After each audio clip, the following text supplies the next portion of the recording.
Welcome back to the Trashion Icon. I am your host, G. Spencer Morton. And in this episode, the G stands for garbage bags are a person of indeterminate gender's best friend. Together we will turn crap into couture, garbage into glamour, and trash into trashion. In this episode, we will be topping off this year-long series right back where we started, at the Sonoma Trashion Fashion Show. Oh baby, it's back! The one true fashion event of the year, Met Gala Who, Oscar Schmoskers. It's all about that trash and fashion, baby! Alright, this is it, the main event. What we have been training for. That amazing time of year where artists of all levels and backgrounds come together to create fashion out of trash and rock the runway. Best of all, this year, it has a live audience. The past 2 years have been broadcast and made possible by the incredible Sonoma Community Center team. My God, they're amazing. But now we are back live and in person, making it a prime opportunity for spectacle. The other spice of life. As someone who has been making a year's worth of trashion from home, I was psyched to be making something for the runway, something that needed to be seen and appreciated in person.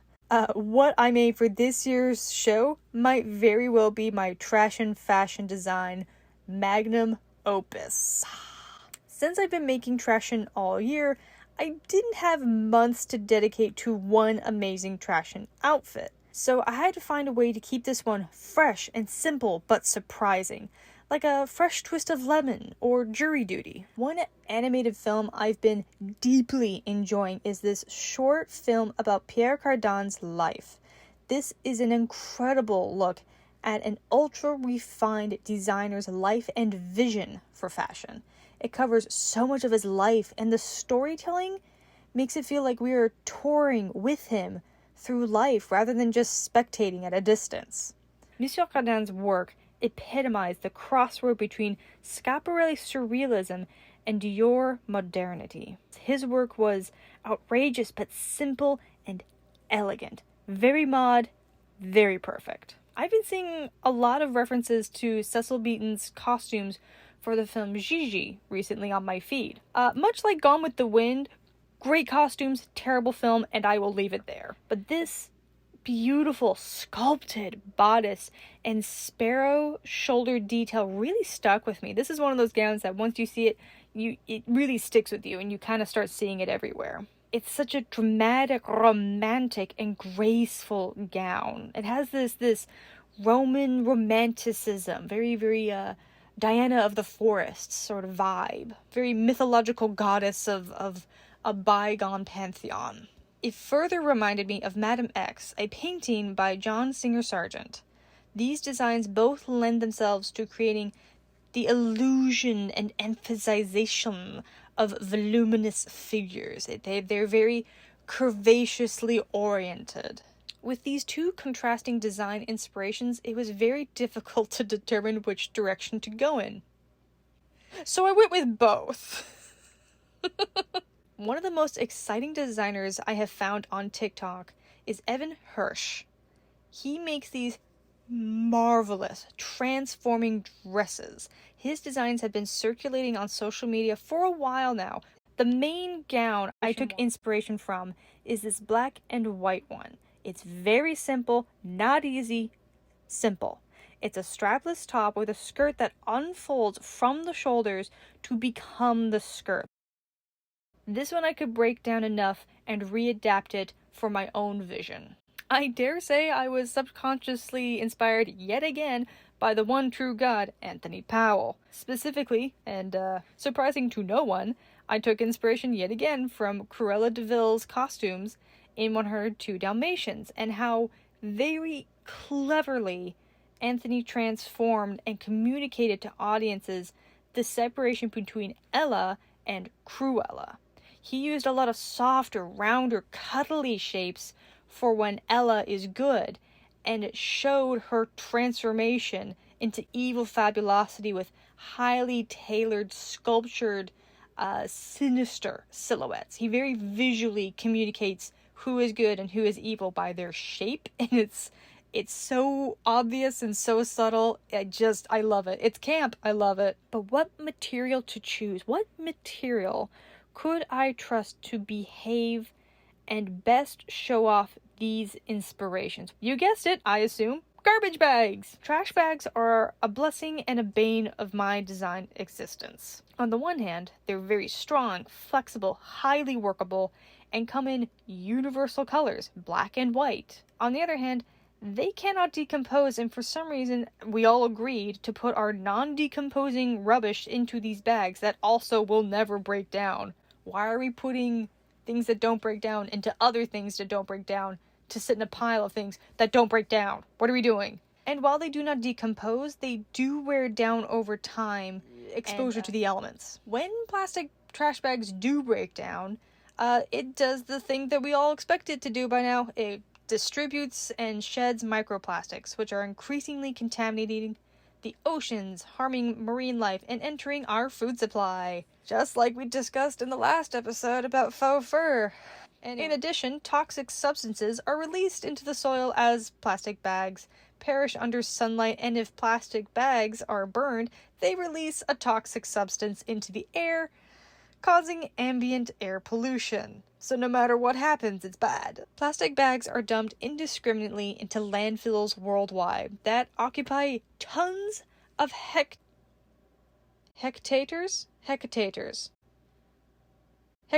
sure, why not? Hectares of land and emit dangerous methane and carbon dioxide gases from these landfills during their decomposition stage.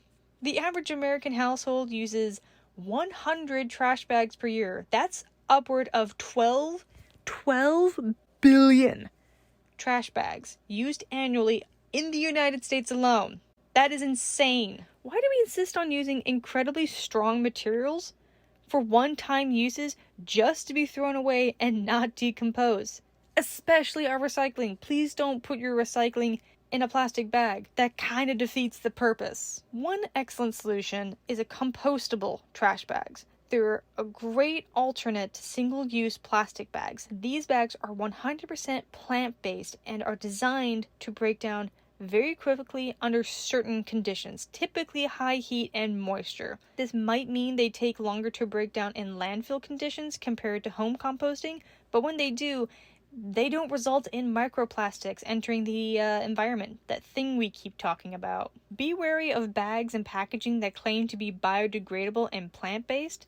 These bags may break down, but they do contain plastic, which again just leads us back to the microplastics issue. So please be very careful when purchasing something that claims to be biodegradable or plant-based. Make sure it's compostable, truly breaking down in a healthy capacity. One of the wonderful things about using polyurethane resin or thin plastics is that they work really well with heat.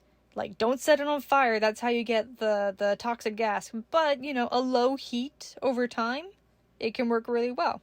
Sewing garbage bags can be really tricky as they are very slippery and they just kind of tear in weird ways. It's very frustrating.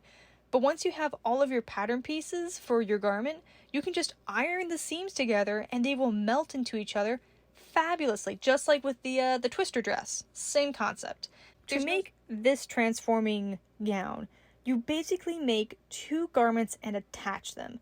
I started with the black gown. Using a sewing pattern to achieve the drape and structure I wanted, I kept the two side seams open up until the waist to allow for the unfolding. Based on the black gown, I built the white frock to cover the most black space possible and to create a hem that would fold up so I would look like I was just wearing a bin bag. Time to take it to the runway. Now, if you've ever been sacked, well, you can still have it in the bag.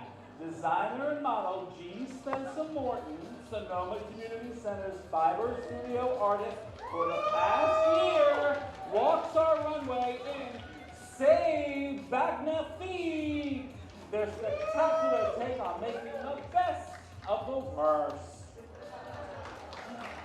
Yes, this teardrop creation made of 5 white plastic garbage bags cinched and ballooned at the waist, symbolizes the fears of our planet over our inability to decompose plastic. And a fascinator of plastic fast food utensils and straws underscores this global problem. You could say Spencer's been sacked, down in the dumps, gonna get trashed, but bibbidi boppity bim bam!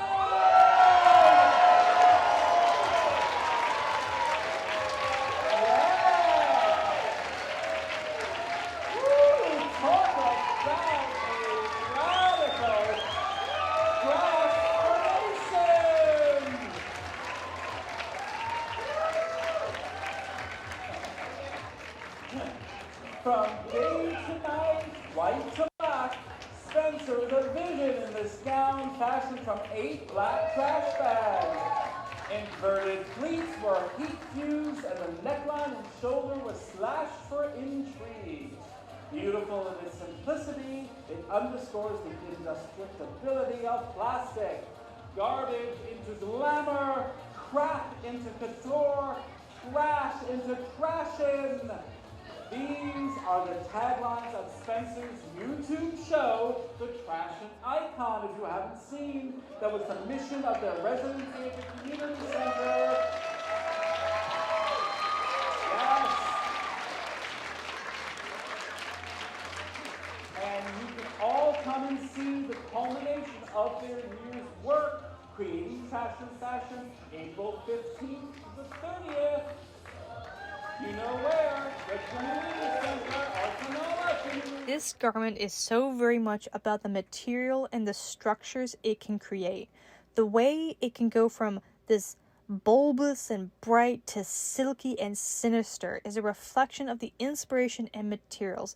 This is what I mean by using the material's strengths and applying a garment to them. Trashion is already a feast for the eyes. Simplicity and elegance is often lost. So many people spend months getting incredibly detailed with their garments, and my God, they are incredible. I wanted to create a moment in Trashion history with the first trash formation on the runway, and I did! Thank you for joining us on another exciting episode of the Trashion Icon. I have been your host, G. Spencer Morton, the Trashion Icon. If you've enjoyed this episode or have any thoughts, feelings, or opinions, please do leave a comment and the like down below. This show is brought to you by the Sonoma Community Center and the Sonoma Trashion Fashion Show. Check out the 2022 Runway Show, now available for digital rental or purchase via the link in the description. And more importantly, I dare say, since the Trashion Fashion Show has already happened by this point, and you can, anyway, if you've ever wanted to see a year's worth of Trashion in person, come check out my exhibition, the Trashion Icon, Turning Garbage into Glamour, running April 15th through 30th at the Sonoma Community Center. I hope to see you there. Bye!